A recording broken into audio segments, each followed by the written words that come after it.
Disclaimer, ভিডিওটা শুধুমাত্র বিনোদনের জন্য বানানো হয়েছে, তো এটা কেউ সিরিয়াসলি নেবেন না। তো সিরিয়াসলি নিলে এটার জন্য কর্তৃপক্ষ কোনোভাবে দায়ী থাকবে না। ধন্যবাদ। কবি বলেছেন, কবি আমার বাল বলেছেন, আমি কিন্তু এটা হুন পার্কে আসার পম টিপো আজকে আপনাদের সঙ্গে পরিচয় করে দেবো কিছু বস্তি মার্কা আবাল পোলাপানের সঙ্গে, যারা ভাইরাল নিজেদের মান সম্মানকে রাস্তার ধুলির সঙ্গে মিশিয়ে দিচ্ছে। রিল্যাক্স। মেয়েরা কোন জিনিস ধরতে দেয় দেখতে দেয়, কিন্তু টিপতে দেয় না। ভাই এদের এগুলো শোনার পরে আমার বেসিক কান্দে উঠতে গেছে, আর মুখ দিয়ে একটা কথাই বারবার বের হচ্ছে, কারণ এদেরকে রিয়েল লাইফে কুত্তাও তুদে না, এরা ভার্চুয়ালে এসে অশ্লীল কথাবার্তাকে ভাইরাল হইতে চায়। আজকে আমি আপনাদের সঙ্গে পরিচয় করে দেবো কিছু অশ্লীল মামনিদের। তো আজ এরা বকবক বাদ দিয়ে চলেন ভিডিওটা শুরু করি। মেয়েদের দুই পায়ের মাঝে যতই ফর্সা সিঁড়ি থাক না কেন, একটু কালার থাকবে। This is my challenge. Confidence ভালো, কিন্তু ওভার কনফিডেন্স ভালো না। এই মামনি হয়তো বুঝলা গেছে সবারটা যদি কালো হয় তাহলে আপনারটা কি ধলা হবে? অবশ্যই না, আপনারটাও কালোই হবে। চারিদিকে চলতেছে রুচির দুর্ভিক্ষ, মানুষ হয়ে গেছে অন্ধ। চারিদিকে অন্ধকারের মধ্যে দুই চোখ আমাদের বন্ধ। এই সাজিদা, তোর জামাই নিয়ে কই যাস? আর বললেন না, শরীর দুর্বল, ডাক্তারের কাছে নিয়ে যায়। তুই দুধ মুধ খাওয়াই? ভাই খাই না, খালি আস্তায়। বিশ্বাস করেন রাসেল ভাই, বৃষ্টির দিনে ফার্মেসি বন্ধ থাকার জন্য এদের মতো দুই চারটা আবালের জন্ম হয়েছে। সেই দুর্ঘটনার ফলে মানুষ আজকে রুচির দুর্ভিক্ষে ভুগতেছে। এখন বলা যাবে না। অশিক্ষিত মূর্খ বড় বোকাচোদা বলে কি? আরে বোকাচোদাটা বোদা ভোদা না। তোদের মতো বোকাচোদাদের কচু হতে ফেলা পিছন মারে দিলেও মনের দুঃখ যাইব না। এটা পঞ্চগড়ের একটা জায়গার নাম, তোর ফ্যামিলির কারোর ওইটা না। কোথায় ব্যথা আছে? না। তোমার কেমন লাগতেছে? ভালো লাগতেছে। কেন ভালো লাগছে? অনুষ্ঠানে ভালো লাগবে না।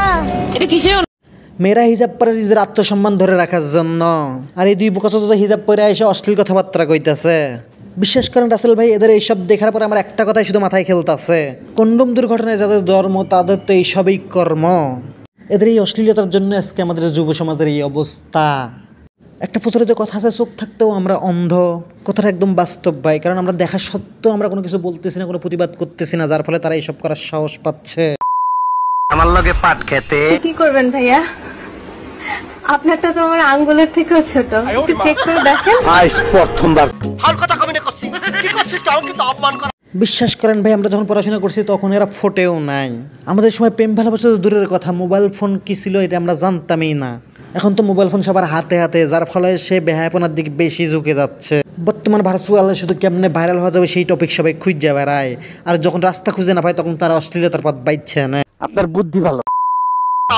যখন আমি আমার এক্সকে দেখি তখন আমার মন থেকে একটা কথাই বের হয়, চমলক্ষ। বিশ্বাস করেন রাসেল ভাই, যখন আমি ক্লাস 9-10-এ পড়তাম তখন ইএক্স কি আমি এটা জানতামই না, কারণ আমাদের সময় ইএক্স নামক কোনো শব্দের ব্যবহার ছিল না। যদি কেউ কাউকে প্রেমে ছাকা দিয়ে ছেড়ে যেত তাকে প্রাক্তন বলা হইতো। যাক, সে কথা নয়, বাদ দিলাম। যুগ বদলের তালে তালে এগুলো এখন চেঞ্জ হয়ে যাচ্ছে, সবাই এখন সবার প্রাক্তনকে ইএক্স নামে ডাকতেছে। যে যাই বলে ডাকুক তাতে আমার কোনো সমস্যা নাই, কিন্তু ব্যাকগ্রাউন্ডে যে গানটা ব্যবহার করছে, বিশ্বাস করেন ভাই এই গানটা আমরা জনসম্মুখের মুখে কখনো শুনতেই পারতাম না, কারণ এটা একটা কেমন কেমন জানি ফিল হইতো। এই গানটা শুনলে নিজের কেমন কেমন যেন লাগতো, যে মানুষ কী ভাববে। আর এরা অবাধে সেই গানটা মিউজিক হিসেবে ব্যবহার করতেছে ব্যাকগ্রাউন্ডে। আর এই জন্য মনে হয় সবাই বলে বাংলাদেশ ডিজিটাল যুগ হয়ে গেছে। এই যদি হয় ডিজিটাল যুগ, তাহলে ভাই আমাদের এই ডিজিটাল যুগের কোনো দরকার নেই। আমাদের এই 90 দশকে ভালো ছিল, না ছিল কোনো টেলিফোন, না ছিল কোনো কিছু। সকালে যেতাম স্কুলে, দুপুরবেলা যেতাম খেলার মাঠে। আর বর্তমান পোলাপান তো খেলা কি জিনিস এটাই ভুলে গেছে, কারণ তারা এখন মোবাইলে খেলে ফ্রি ফায়ার, পাবজি। তো এই সমাজের কাছ থেকে আপনি অন্য কিছু পান আর না পান, অশ্লীলতা ঠিকই পাবে, যার ফলস্বরূপ আজকের মতো এইরকম দিন আমাদের দেখতে হচ্ছে। সঠিক বলেছেন। 2 ইঞ্চির গর্তে 2 মিনিটের মজা, এক ফোঁটা পড়ে গেলে 9 মাসের সাজা। ছেলেরা তোমরা একটু সাবধান। হয় এটা কম বেশি আমরা সবাই জানি, বোন তোরা একটু সাবধানে থাকিস, কারণ তোদের মতো 2-4টা আবাল ছাবরি মার্কা মেয়েদের জন্যই আজকেও মেয়েরা ধর্ষিত হয়। বেডা গো সোনার দাম 40 বছর পর্যন্ত থাকে, 40 বছর। আর ব্যাডি গো সোনার দাম আজীবন থাকে, আজীবন। হয় এটা ঠিক কইছেন, কারণ ওই যে একটা কথা আছে না, পচা জিনিসের উপর মাছি একটু ভন ভন বেশি করে। তো এই বিষয়ে আমি বেশি কিছু বলতে চাই না, কারণ মেয়েদেরকে আমি রেসপেক্ট করি, তাদের নিয়ে কোনো বাজে মন্তব্য করতে চাই না। এমন কোন জিনিস যা কিছু মেয়ে ঝুলে থাকে আর কিছু মেয়ে টাইট থাকে বা শক্ত থাকে?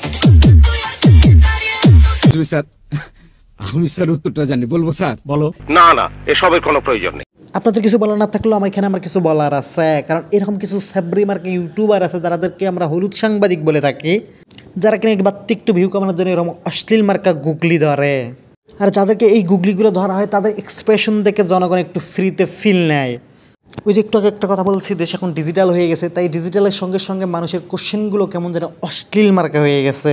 আপনাদের কাছে একটা অনুরোধ, যারা এরকম অশ্লীল মার্কা গুগলি আপনাকে করবে তার মুখে আপনি জুতার বাড়ি দিন, তাহলে দেখবেন একজন দুইজন দেওয়ার পরে সবাই ঠিক হয়ে গেছে, তখন আর এরকম অশ্লীল কথাবার্তা আপনার সামনে বলার সাহস পাবে না। বিয়ের আগে তো কত আই লাভ ইউ বলতাম, এখন আর বলো না কেন?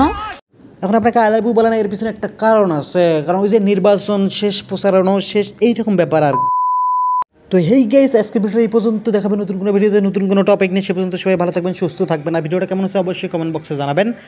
আর যদি আপনি আমার চ্যানেল নতুন হয়ে থাকেন তাহলে অবশ্যই চ্যানেলটা সাবস্ক্রাইব করবেন এবং পাশে থাকা নোটিফিকেশন বেলটি বাজিয়ে দেবেন এরকম ভিডিও পাওয়ার জন্য।